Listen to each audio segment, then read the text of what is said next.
Le tronc cérébral, donc, est constitué par 3 parties qui sont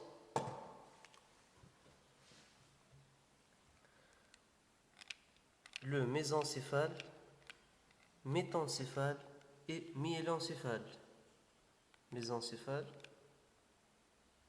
ici, qui est séparé du pont par le sillon ponto-mésencéphalique.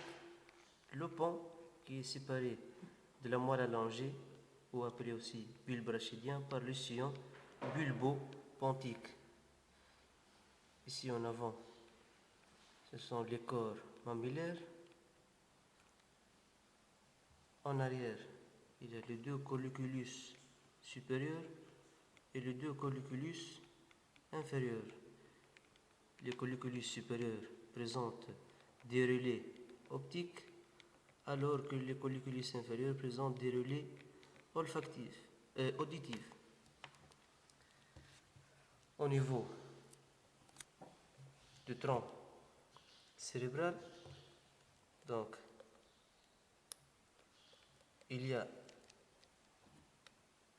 plusieurs noyaux, qu'on peut citer les noyaux cuniformes, les noyaux graciles, substance noire, le noyau rouge et les noyaux du nerf crânien. Les noyaux du nerf crânien sont en rapport ultime avec le 4e ventricule. C'est pour cela une atteinte à ce nerveux, par exemple l'accumulation de pus à ce niveau lors d'une méningite bactérienne, peut provoquer des atteintes et des lésions au niveau du noyau du nerf crânien.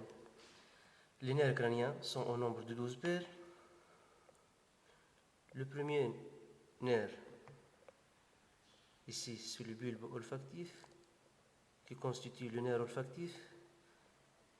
Le nerf olfactif est responsable de la sensibilité olfactive. Le deuxième nerf, ici, c'est le nerf optique. Le nerf optique qui est responsable de la sensibilité visuelle. Il reçoit les axones de la rétine qui sont en connexion avec les cônes et les bâtonnets de la rétine. À ce niveau se fait le chiasma optique, puis les bandelettes optiques. Le troisième nerf, c'est le nerf oculomoteur, ou nerf 3. L'oculomoteur est responsable de l'innervation du muscle oculomoteur, sauf 2 muscles qui sont le muscle oblique supérieur et le muscle droit latéral.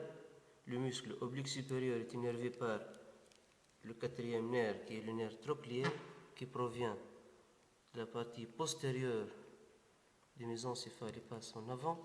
Le trochléaire innerve un seul muscle, qui est le muscle oblique supérieur, et le muscle droit latéral est innervé par le nerf 6, ici, qui est l'abdescens, le 6. Le 5, qui est le trigémo, au nerf trigéminal, va donner 3 branches, 5.1, 5.2 et 5.3. 5.1, c'est l'ophtalmique, va donner des branches terminales qui sont lacrymales, frontales et nasociliaires, qui vont diriger vers le globe oculaire. Et cette branche va être responsable de la sensibilité de la partie supérieure de la face.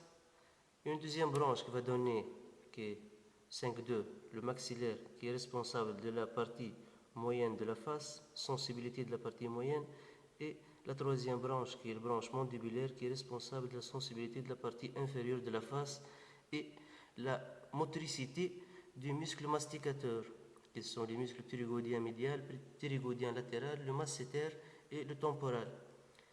Ici, c'est le 7e paire, qui est le nerf facial.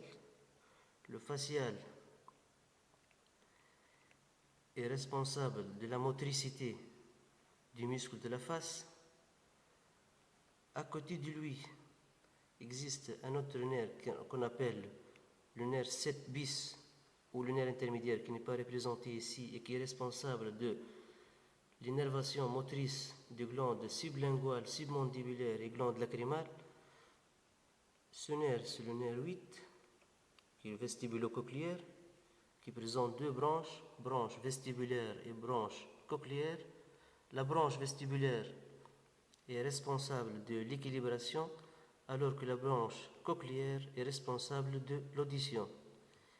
Ici, les restes des nerfs de part et d'autre de l'olive bulbaire, qui sont le nerf 9, qui est le nerf glossopharyngien, le glossopharyngien qui est responsable de l'innervation du pharynx, de l'oreille moyenne, du goût au niveau du tiers postérieur de la langue. Ici, c'est le nerf 10 ou pneumogastrique ou nerf vague qui est responsable de l'innervation motrice et sensitive du cœur, poumon, palais, pharynx, larynx, trachée, les branches et les glandes du tube digestif. Ici, le nerf 11, qui est le nerf accessoire, qui présente deux contingents, contingent bulbaire et contingent médulaire, et qui est responsable de l'innervation de deux muscles qui sont le muscle sternocléido-mastoïdien et le muscle trapèze. Et le nerf 12, qui est le nerf hypoglosse, responsable de l'innervation motrice des muscles de la langue. Au même niveau du pont existe le cervelet. Ici, le cervelet qui présente une partie médiane appelée vermis et les deux hémisphères cérébelleuse.